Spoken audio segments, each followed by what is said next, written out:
दशरथ नंदन राजा राम बड़े कृपालु मेरे राम।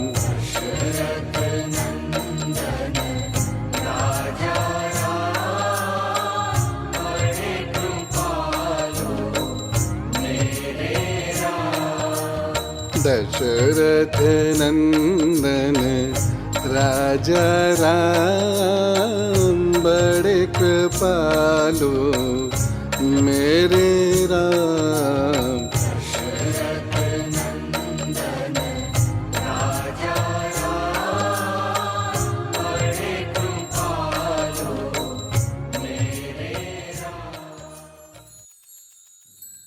माँ भारती को प्रणाम। हिसाली वाली मैया के चरणों में प्रणाम। पावन चिंतन धारा आश्रम की ओर से सभी को राम राम। तो चल दिए हमारे संकट मोचन महाप्रतापी महावीर महापराक्रमी पवन पुत्र हनुमान सीता मैया की खोज में लंकापुरी की ओर। वहाँ क्या क्या हुआ जानने के लिए सुनते हैं ऋषि वाल्मीकि कृत रामायण का सुंदर कांड पाठ। ओम श्री गणेशाय नमः। ओम श्री सरस्वते नमः। ओम श्री हनुमते नमः। ओम श्री गुरुवे नमः। श्री सियावर राम शरणागतम्। चौथा सर्ग। हनुमान जी का लंकापुरी एवं रावण के अंतःपुर में प्रवेश। इच्छानुसार रूप धारण करने वाली श्रेष्ठ राक्षसी लंकापुरी को अपने पराक्रम से परास्त करके महातेजस्वी महाबली महान सत्वशाली वानर शिरोमणि कपि कुंजर हनुमान बिना दरवाजे के ही रात में चहाड़ दीवारी फांद गए और लंका के भीतर घुस गए। कपिराज सुग्रीव का हित करने वाले हनुमान जी ने इस तरह लंकापुरी में प्रवेश करके मानो शत्रुओं के सिर पर अपना बायां पैर रख दिया। सत्व गुण से संपन्न पवन पुत्र हनुमान उस रात में परकोटे के भीतर प्रवेश करके बिखेरे गए फूलों से सुशोभित राजमार्ग का आश्रय ले उस रमणीय लंकापुरी की ओर चले। जैसे आकाश श्वेत बादलों से सुशोभित होता है, उसी प्रकार वह रमणीय पुरी अपने श्वेत मेघ सदृश गृहों से उत्तम शोभा पा रही थी। वे गृह अट्टहास जनित उत्कृष्ट शब्दों तथा वाद्य घोषों से मुखरित थे। उनमें वज्रों तथा अंकुशों के चित्र अंकित थे और हीरों के बने हुए झरोखे उनकी शोभा बढ़ाते थे। उस समय लंका श्वेत बादलों के समान सुंदर एवं विचित्र राक्षस गृहों से प्रकाशित हो रही थी। उन गृहों में से कोई तो कमल के आकार में बने हुए थे, कोई स्वस्तिक के चिन्ह या आकार से युक्त थे और किन्हीं का निर्माण वर्धमान संज्ञक गृहों के रूप में हुआ था। वे सभी सब ओर से सजाए गए थे। वानर राज सुग्रीव का हित करने वाले श्रीमान हनुमान श्री रघुनाथ जी की कार्य सिद्धि के लिए विचित्र पुष्पमय आभरणों से अलंकृत लंका में विचरने लगे। उन्होंने उस पुरी को अच्छी तरह देखा और देखकर प्रसन्नता का अनुभव किया। उन कपिश्रेष्ठ ने जहाँ तहाँ एक घर से दूसरे घर पर जाते हुए विविध आकार प्रकार के भवन देखे तथा हृदय कंठ और मूर्धा इन तीन स्थानों से निकलने वाले मंद मध्यम और उच्च स्वर से विभूषित मनोहर गीत सुने। उन्होंने स्वर्गीय अप्सराओं के समान सुंदरी तथा काम वेदना से पीड़ित कामिनियों की करधनी और पायजेबों की झनकार सुनी। इसी तरह जहाँ तहाँ महामनस्वी राक्षसों के घरों में सीढ़ियों पर चढ़ते समय स्त्रियों की कांची और मंजीर की मधुर ध्वनि तथा पुरुषों के ताल ठोकने और गर्जने की भी आवाजें उन्हें सुनाई दी। राक्षसों के घरों में बहुतों को तो उन्होंने वहां मंत्र जपते हुए सुना और कितने ही निशाचरों को स्वाध्याय में तत्पर देखा। कई राक्षसों को उन्होंने रावण की स्तुति के साथ गर्जना करते और निशाचरों की एक बड़ी भीड़ को राजमार्ग रोक कर खड़ी हुई देखा। नगर के मध्य भाग में उन्हें रावण के बहुत से गुप्तचर दिखाई दिए। उनमें कोई योग की दीक्षा लिए हुए, कोई जटा बढ़ाए, कोई मूड़ मुड़ाए, कोई गोचर्म या मृग चर्म धारण किए और कोई नंग धड़ंग थे। कोई मुट्ठी भर कुशों को ही अस्त्र रूप से धारण किए हुए थे। किन्हीं का अग्नि कुंड ही आयुध था, किन्हीं के हाथ में कूट या मुदगर था, कोई डंडे को ही हथियार रूप में लिए हुए थे। किन्हीं के एक ही आंख थी तो किन्हीं के रूप बहुरंग थे। कितनों के पेट और स्तन बहुत बड़े थे, कोई बड़े विकराल थे, किन्हीं के मुंह टेढ़े मेढ़े थे, कोई विकट थे तो कोई बौने। किन्हीं के पास धनुष, खड्ग, शतघ्नि और मूसल रूप आयुध थे। किन्हीं के हाथों में उत्तम परिघ विद्यमान थे और कोई विचित्र कवचों से प्रकाशित हो रहे थे।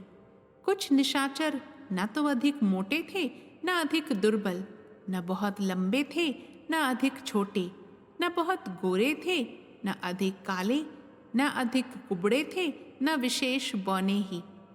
कोई बड़े कुरूप थे, कोई अनेक प्रकार के रूप धारण कर सकते थे। किन्हीं का रूप सुंदर था, कोई बड़े तेजस्वी थे तथा किन्हीं के पास ध्वजा, पताका और अनेक प्रकार के अस्त्र शस्त्र थे। कोई शक्ति और वृक्ष रूप आयुध धारण किए देखे जाते थे तथा किन्हीं के पास पट्टिश, वज्र, गुलेल और पाश थे। महाकपि हनुमान ने उन सब को देखा। किन्हीं के गले में फूलों के हार थे और ललाट आदि अंग चंदन से चर्चित थे।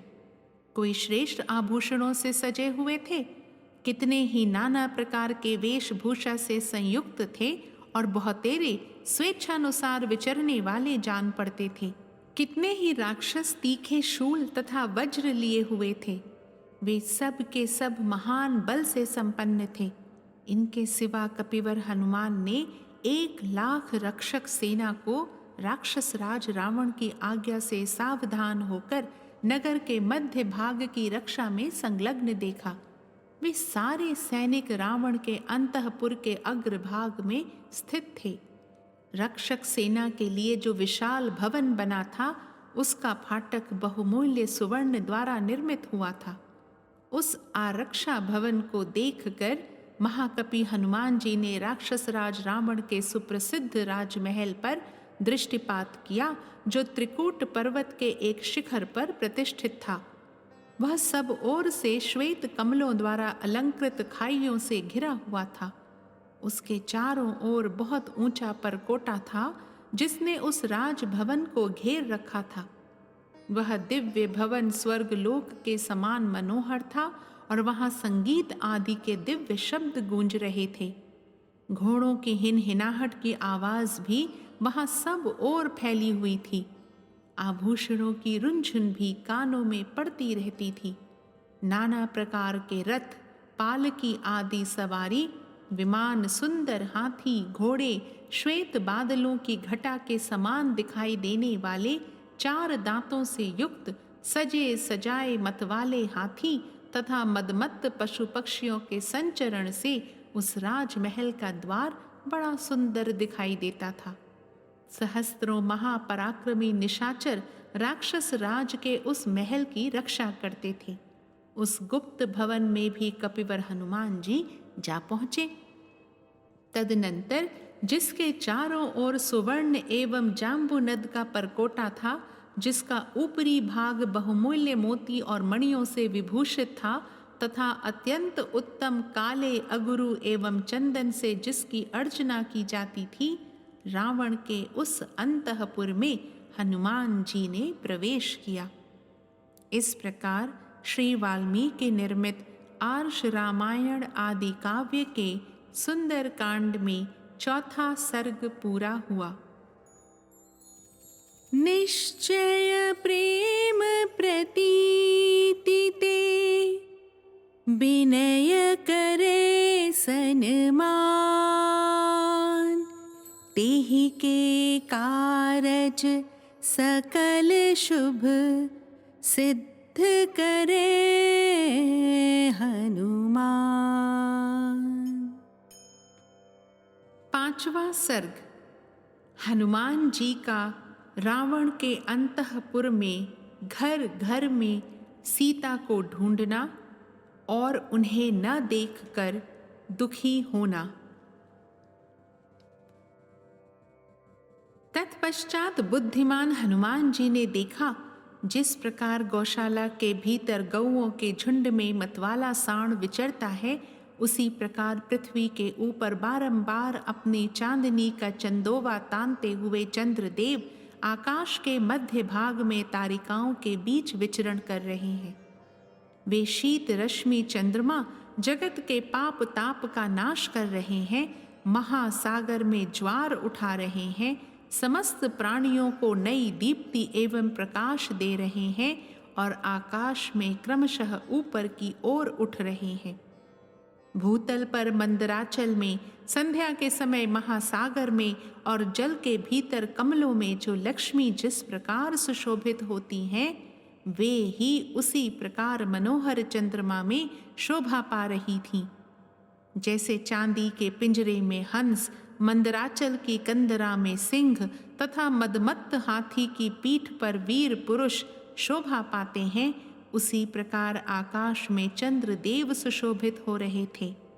जैसे तीखे सींग वाला बैल खड़ा हो, जैसे ऊपर को उठे शिखर वाला महान पर्वत श्वेत हिमालय शोभा पाता हो, और जैसे सुवर्ण जटित दांतों से युक्त गजराज सुशोभित होता हो, उसी प्रकार हरण के श्रृंग रूपी चिन्ह से युक्त परिपूर्ण चंद्रमा छवि पा रहे थे, जिनका शीतल जल और हिम रूपी पंख से संसर्ग का दोष नष्ट हो गया है, अर्थात जो इनके संसर्ग से बहुत दूर है, सूर्य किरणों को ग्रहण करने के कारण जिन्होंने अपने अंधकार रूपी पंख को भी नष्ट कर दिया है, तथा प्रकाश रूप लक्ष्मी का आश्रय स्थान होने के कारण जिनकी कालिमा भी निर्मल प्रतीत होती है, वे भगवान शशलांछन चंद्रदेव आकाश में प्रकाशित हो रहे थे।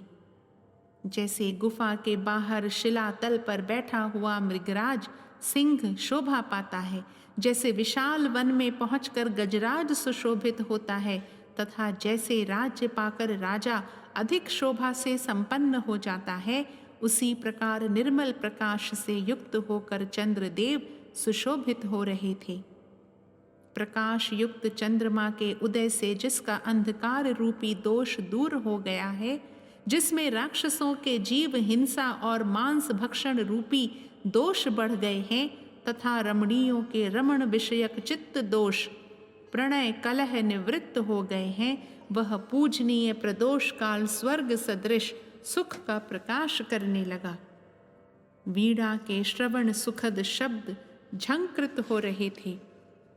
सदाचारिणी स्त्रियां पतियों के साथ सो रही थीं, तथा अत्यंत अद्भुत और भयंकर शील स्वभाव वाले निशाचर निशीत काल में विहार कर रहे थे। बुद्धिमान वानर हनुमान ने वहां बहुत से घर देखे। किन्हीं में ऐश्वर्य मद से मत्त निशाचर निवास करते थे, किन्हीं में मदिरा पान से मतवाले राक्षस भरे हुए थे, कितने ही घर रथ घोड़े आदि वाहनों और भद्रासनों से संपन्न थे, तथा कितने ही वीर लक्ष्मी से व्याप्त दिखाई देते थे। वे सभी गृह एक दूसरे से मिले हुए थे। राक्षस लोग आपस में एक दूसरे पर अधिक आक्षेप करते थे, अपनी मोटी मोटी भुजाओं को भी हिलाते और चलाते थे। मतवालों की सी बहकी बहकी बातें करते थे और मदिरा से उन्मत्त होकर परस्पर कटु वचन बोलते थे। इतना ही नहीं, वे मतवाले राक्षस अपनी छाती भी पीटते थे, अपने हाथ आदि अंगों को अपनी प्यारी पत्नियों पर रख देते थे, सुंदर रूप वाले चित्रों का निर्माण करते थे और अपने सुदृढ़ धनुषों को कान तक खींचा करते थे। हनुमान जी ने यह भी देखा कि नायिकाएं अपने अंगों में चंदन आदि का अनुलेपन करती हैं, दूसरी वहीं सोती हैं, तीसरी सुंदर रूप और मनोहर मुख वाली ललनाएं हंसती हैं तथा अन्य वनिताएं प्रणय कलह से कुपित हो लंबी सांसें खींच रही हैं। चिंघाड़ते हुए महान गजराजों, अत्यंत सम्मानित श्रेष्ठ सभासदों तथा लंबी सांसें छोड़ने वाले वीरों के कारण वह लंकापुरी फुफकारते हुए सर्पों से युक्त सरोवरों के समान शोभा पा रही थी। हनुमान जी ने उस पुरी में बहुत से उत्कृष्ट बुद्धि वाले, सुंदर बोलने वाले, सम्यक श्रद्धा रखने वाले, अनेक प्रकार के रंग रूप वाले और मनोहर नाम धारण करने वाले विश्वविख्यात राक्षस देखे। वे सुंदर रूप वाले, नाना प्रकार के गुणों से संपन्न, अपने गुणों के अनुरूप व्यवहार करने वाले और तेजस्वी थे। उन्हें देखकर हनुमान जी बड़े प्रसन्न हुए। उन्होंने बहुतेरे राक्षसों को सुंदर रूप से संपन्न देखा और कोई कोई उन्हें बड़े कुरूप दिखाई दिए। तदनंतर वहां उन्होंने सुंदर वस्त्राभूषण धारण करने के योग्य सुंदरी राक्षस रमणियों को देखा, जिनका भाव अत्यंत विशुद्ध था। वे बड़ी प्रभावशालिनी थीं। उनका मन प्रियतम में तथा मधुपान में आसक्त था। वे तारिकाओं की भांति कांतिमती और सुंदर स्वभाव वाली थीं। हनुमान जी की दृष्टि में कुछ ऐसी स्त्रियां भी आईं जो अपने रूप सौंदर्य से प्रकाशित हो रही थीं। वे बड़ी लजीली थीं और आधी रात के समय अपने प्रियतम के आलिंगन पाश में इस प्रकार बंधी हुई थीं जैसे पक्षिणी पक्षी के द्वारा आलिंगित होती है। वे सब के सब आनंद में मग्न थीं। दूसरी बहुत सी स्त्रियां महलों की छतों पर बैठी थीं। वे पति की सेवा में तत्पर रहने वाली धर्मपरायणा, विवाहिता और काम भावना से भावित थीं। हनुमान जी ने उन सब को अपने प्रियतम के अंग में सुखपूर्वक बैठी देखा। कितनी ही कामिनियां सुवर्ण रेखा के समान कांतिमती दिखाई देती थीं। उन्होंने अपनी ओढ़नी उतार दी थी।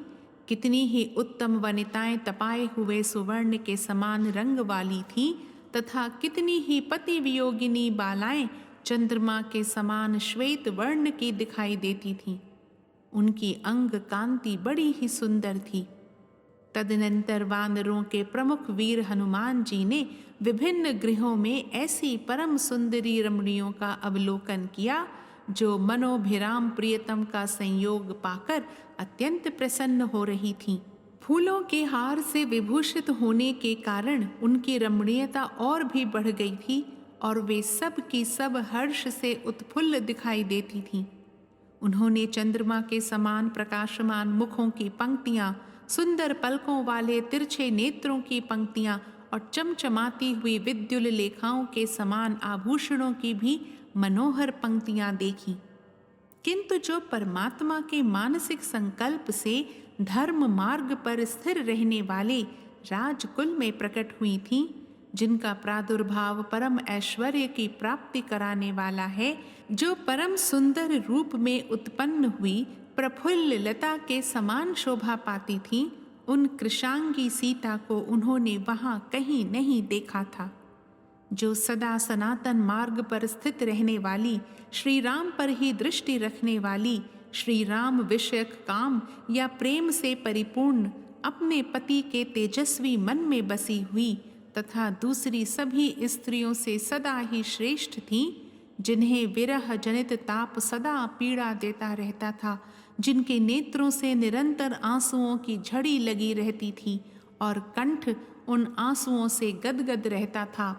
पहले संयोग काल में जिनका कंठ श्रेष्ठ एवं बहुमूल्य निष्क पदक से विभूषित रहा करता था, जिनकी पलकें बहुत ही सुंदर थीं और कंठ स्वर अत्यंत मधुर था, तथा जो वन में नृत्य करने वाली मयूरी के समान मनोहर लगती थीं, जो मेघ आदि से आच्छादित होने के कारण अव्यक्त रेखा वाली चंद्रलेखा के समान दिखाई देती थीं, धूली धूसर सुवर्ण रेखा सी प्रतीत होती थीं, बाण के आघात से उत्पन्न हुई रेखा चिन्ह सी जान पड़ती थी, तथा वायु के द्वारा उड़ाई जाती हुई बादलों की रेखा से दृष्टिगोचर होती थीं।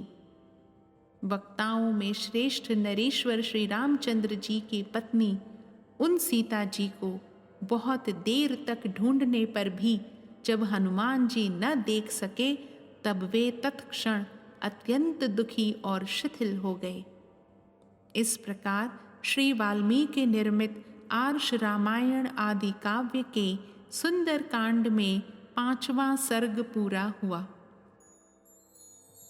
निश्चय प्रेम प्रतीति ते विनय करे सन्मान, तेहि के कारज सकल शुभ सिद्ध करे हनुमान। छठा सर्ग। हनुमान जी का रावण तथा अन्यान्य राक्षसों के घरों में सीता जी की खोज करना। फिर इच्छानुसार रूप धारण करने वाले कपिवर हनुमान जी बड़ी शीघ्रता के साथ लंका के 7 महले मकानों में यथेच्छ विचरने लगे। अत्यंत बल वैभव से संपन्न वे पवन कुमार राक्षस राज रावण के महल में पहुंचे, जो चारों ओर से सूर्य के समान चमचमाते हुए सुवर्णमय परकोटों से घिरा हुआ था। जैसे सिंह विशाल वन की रक्षा करते हैं, उसी प्रकार बहुतेरे भयानक राक्षस रावण के उस महल की रक्षा कर रहे थे। उस भवन का निरीक्षण करते हुए कपि कुंजर हनुमान जी मन ही मन हर्ष का अनुभव करने लगे। वह महल चांदी से मढ़े हुए चित्रों, सोने जड़े हुए दरवाजों और बड़ी अद्भुत ड्योढ़ियों तथा सुंदर द्वारों से युक्त था। हाथी पर चढ़े हुए महावत तथा श्रमहीन शूर वीर वहां उपस्थित थे, जिनके वेग को कोई रोक नहीं सकता था। ऐसे रथवाहक अश्व भी वहां शोभा पा रहे थे। सिंहों और बाघों के चमड़ों के बने हुए कवचों से वे रथ ढके हुए थे। उनमें हाथी दांत, सुवर्ण तथा चांदी की प्रतिमाएं रखी हुई थीं। उन रथों में लगी हुई छोटी छोटी घंटिकाओं की मधुर ध्वनि वहां होती रहती थी। ऐसे विचित्र रथ उस रावण भवन में सदा आ जा रहे थे। रावण का वह भवन अनेक प्रकार के रत्नों से व्याप्त था। बहुमूल्य आसन उसकी शोभा बढ़ाते थे। उसमें सब ओर बड़े बड़े रथों के ठहरने के स्थान बने थे और महारथी वीरों के लिए विशाल वास स्थान बनाए गए थे। दर्शनीय एवं परम सुंदर नाना प्रकार के सहस्त्रों पशु और पक्षी वहां सब ओर भरे हुए थे। सीमा की रक्षा करने वाले विनयशील राक्षस उस भवन की रक्षा करते थे। वह सब ओर से मुख्य मुख्य सुंदरियों से भरा रहता था। वहां की रत्न स्वरूपा युवती रमणियां सदा प्रसन्न रहा करती थीं। सुंदर आभूषणों की झनकारों से झंकृत राक्षस राज का वह महल समुद्र के कलकल नाद की भांति मुखरित रहता था। वह भवन राजोचित सामग्री से पूर्ण था, श्रेष्ठ एवं सुंदर चंदनों से चर्चित था तथा सिंहों से भरे हुए विशाल वन की भांति प्रधान प्रधान पुरुषों से परिपूर्ण था। वहां भेरी और मृदंग की ध्वनि सब ओर फैली हुई थी। वहां शंख की ध्वनि गूंज रही थी। उसकी नित्य पूजा एवं सजावट होती थी। पर्वों के दिन वहां होम किया जाता था। राक्षस लोग सदा ही उस राजभवन की पूजा करते थे। वह समुद्र के समान गंभीर और उसी के समान कोलाहल पूर्ण था। महामना रावण का वह विशाल भवन महान रत्नमय अलंकारों से अलंकृत था। उसमें हाथी, घोड़े और रथ भरे हुए थे तथा वह महान रत्नों से व्याप्त होने के कारण अपने स्वरूप से प्रकाशित हो रहा था। महाकपि हनुमान ने उसे देखा। देखकर कपिवर हनुमान ने उस भवन को लंका का आभूषण ही माना। तदनंतर वे उस रावण भवन के आसपास ही विचरने लगे। इस प्रकार वे एक घर से दूसरे घर में जाकर राक्षसों के बगीचों के सभी स्थानों को देखते हुए बिना किसी भय से अट्टालिकाओं पर विचरण करने लगे।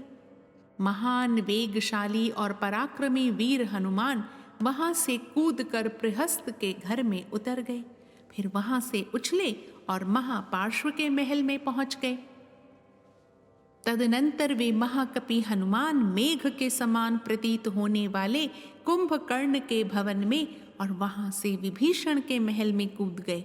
इसी तरह क्रमशः ये महोदर, विरूपाक्ष, विद्युज्जिह्व और विंध्योन्माली के घर में गए। इसके बाद महान वेगशाली महाकपि हनुमान ने फिर छलांग मारी और वे वज्रदंष्ट्र, शुक तथा बुद्धिमान सारण के घरों में जा पहुंचे। इसके बाद वे वानर यूथपति कपिश्रेष्ठ इंद्रजित के घर में गए और वहां से जम्बुमाली तथा सुमाली के घर में पहुंच गए। तदनंतर वे महाकपि उछलते कूदते हुए रश्मि केतु, सूर्य शत्रु और वज्रकाय के महलों में जा पहुंचे। फिर क्रमशः वे कपिवर पवन कुमार, धूम्राक्ष, संपाति, व्युद्ध रूप, भीम, घन, विघन, शुकनाभ, चक्र, शठ, कपट, हर्षवकर्ण, दंष्ट, लोमश, युद्धोन्मत्त, मत्त, ध्वज ग्रीव, द्युद्युज्जिह्व, द्विजिह्व, हस्तिमुख, कराल, पिशाच और शोणिताक्ष आदि के महलों में गए। इस प्रकार क्रमशः कूदते फांदते हुए महायशस्वी पवन पुत्र हनुमान उन बहुमूल्य भवनों में पधारे। वहां उन महाकपि ने उन समृद्धिशाली राक्षसों की समृद्धि देखी। तत्पश्चात बल वैभव से संपन्न हनुमान उन सब भवनों को लांघ कर पुनः राक्षस राज रावण के महल पर आ गए। वहां विचरते हुए उन वानर शिरोमणि कपिश्रेष्ठ ने रावण के निकट सोने वाली, उसके पलंग की रक्षा करने वाली राक्षसियों को देखा, जिनकी आंखें बड़ी विकराल थीं। साथ ही उन्होंने उस राक्षस राज के भवन में राक्षसियों के बहुत से समुदाय देखे, जिनके हाथों में शूल, मुदगर, शक्ति और तोमर आदि अस्त्र शस्त्र विद्यमान थे। उनके सिवा वहां बहुत से विशालकाय राक्षस भी दिखाई दिए, जो नाना प्रकार के हथियारों से लैस थे। इतना ही नहीं, वहां लाल और सफेद रंग के बहुत से अत्यंत वेगशाली घोड़े भी बंधे हुए थे।